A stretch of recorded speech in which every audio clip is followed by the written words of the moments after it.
Hey, what's up, everybody? Hope everybody's having a good day. Like the song says, it's like a jungle sometimes. It makes me wonder how I keep from going under. The world is just getting rougher and rougher, boy. You gotta be strong. You gotta be focused. I can't believe how quick time flies, you know? I looked at some of my friends when I went to the Dragon Fest. They looked so old. I was like, my God. And then I had to remember how I feel some of these days. It's like 64 years old, man. That is not easy. And I was looking at some of those little movie guys, like, what is it? Like Donnie Yen, he's not actually that young. He's about maybe 2 years younger than me. And I think Van Damme is about a year around, somewhere around me. And Steven Seagal is around that time too. I'm gonna tell you, man. And even Ernie Reyes Jr. got older. I was like, man, what happened? How did this happen so quick? Time is so elusive. You think you got forever. And then I noticed, Donnie, I've been watching them little stuntmen you guys got. Yeah, they pretty tricky, but I'm pretty fast with my eyes. I was on that tournament circuit for, 25 years? That was a long time, fighting, kicking, flipping, doing it real. Wasn't no stunts and no take twos and no edits and no stuntmen jumping in there. So I was looking at Scott Adkins. He's a young guy. He's pretty cool. But see, that's a whole different range, you know. Movie making is fun, and all of those stunts are hard and stuff like that. But fighting that tournament circuit was nothing easy, because you never know who you're going to fight. You didn't know what they were going to have, what techniques they were going to have. One time I went to the Long Beach Internationals. I think the first time I fought, it was like 150 people in my division. And my teacher at the time, Julius Baker, told me, he said, you know what? Just take it one fight at a time. And he broke it down to me. He said, first it's 150, but then after that it's going to be 100. After that it's going to be 50, and then after that it's the breakdown. That was the same tournament I met Chuck Norris at. And look at Chuck Norris now. I can't believe it's like he's 86 years old. I met Chuck Norris when I was like 18 or 19, and I guess at that time he was probably 40 or 50. Jesus. And then I look at Steven Seagal now. I was like, my God. Time waits for no one. And as far as jumping around doing all them flips and stuff, for me, now my movies are going to be as realistic as possible. I'm not jumping off no rooftops. And poor Jackie Chan, I have so much respect for him, because I know a really good friend of mine who knows him very closely, and Jackie used to go sometimes a whole week without having nothing but one day of rest, one day of sleep. Last night I had the hiccups. I couldn't sleep for nothing. That happened to me a couple of weeks ago too. And then I had to still push it and make it to work today by 6 o'clock. Time waits for no one, man. You got to be strong. You got to be focused. I was thinking about that song, Going the Distance, in the Rocky movie. And then I even look at Sylvester Stallone, and I'm like, how did that happen? It just seemed like God flipped the script. Like, whoosh. Next thing you know, you're old and you're trying to get over. Poor Michael Jackson too. I was like, man, look at some pictures they had of him right now. Earlier, I was like, how did they do that to that boy? That boy went through so much.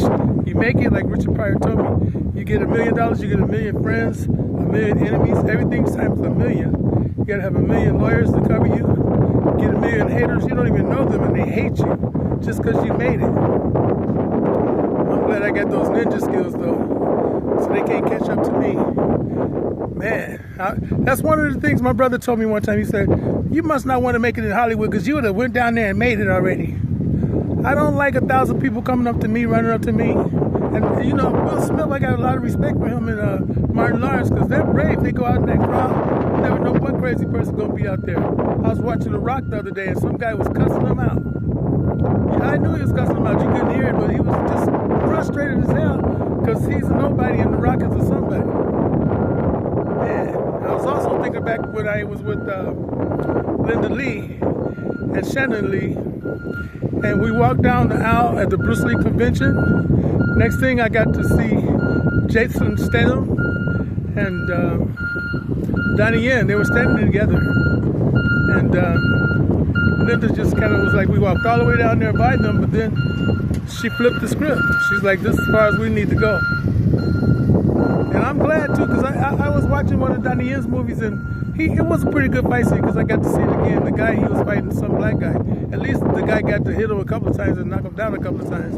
But I was watching a little preview of Transporter 3 with Jason Statham, and he was beating them guys like ragdolls. And I was even also watching Tony Jaa. He's really good. I like Tony Jaa. But I always got to remember, those guys are like 10, 15 years younger than me, if not 20. Because I'm going to tell you, it ain't easy being an old man. I had to walk down here by the lake. I wanted to do my little ninja news. But having that pile up of not getting no sleep last night, coming to work, doing these 10 hours, trying to make sure I'm getting paid so I can pay my bills and all the different things I'm trying to do. I just wish you guys all the best. And don't hate the player, hate the game. If you're struggling, hey, no struggle, no success. Keep on pushing. But don't be mad at the next man, because whatever God give him, that's what God want him to have. And I'm sure he still got to work for it. And I was talking to one of my rich friends, just because you're rich don't mean you're not going to have no problems. Everybody get problems. That's how God got it set up. We all need him. And if you think you don't need God, wait till he lay you out on one of them tables in the hospital. And you better pray that he ain't laid you out for good. Stay humble. Keep on with the force. Don't stop till you get enough. Do your best. And God will do the rest. Thank you for joining me on the Ninja News. I wish all you guys the best. As a matter of fact, I am having another chance to get to go see Pam Grier. When they had the last Black Belt 24th year edition celebration, Pam Grier was there. I didn't get to go. I wasn't invited. But that's all good. The person who was in charge, I used to compete against him, Mr. George Chung. What's up, George? Yeah, and I was beating him. I was number one in the United States. So don't nobody want to be the shadow. But hey, man, you got to be that blistering blaze of light. You got to shine no matter what. And don't, like I said, don't hate the player. Now Pam Grier's coming to this special thing in Arizona. It's Women's Martial Arts Action Film Festival. So if it all works out, I'll go down there and finally get to see Pam again. Because I met her a long time ago, like probably 40 years almost now. When you look back, I was graduating from 8th grade to 9th grade, and she was at this store at Zell's, and she was signing autographs. She said, "What you gonna be when you grow up?" I said, "I'm gonna be just like you. I'm gonna be a movie star." She goes, "Oh yeah? Well, come see me when you get to Burbank."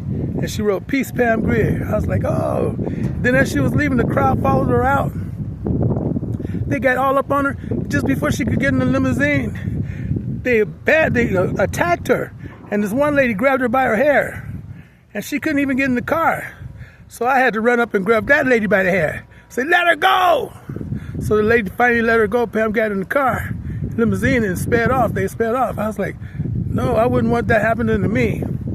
And another thing, sometimes I see some of these different celebrities that I work with, because I worked at Ocean's 11, Rush Hour 2, The Hulk, Twisted, XXX State of the Union. And sometimes I work security at hotels and stuff, and I ran into Ludacris. I don't even really want to make no comment. But some people, they need to remember where they came from. Because I know where I came from, the streets of Chicago.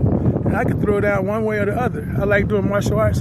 But if I got to fight, I got something real for you in these hands. But anyway, working with Ice Cube was really good too. XXX State of the Union. Meeting all these top different directors, and like Ang Lee, Steven Soderbergh, Michael Bay.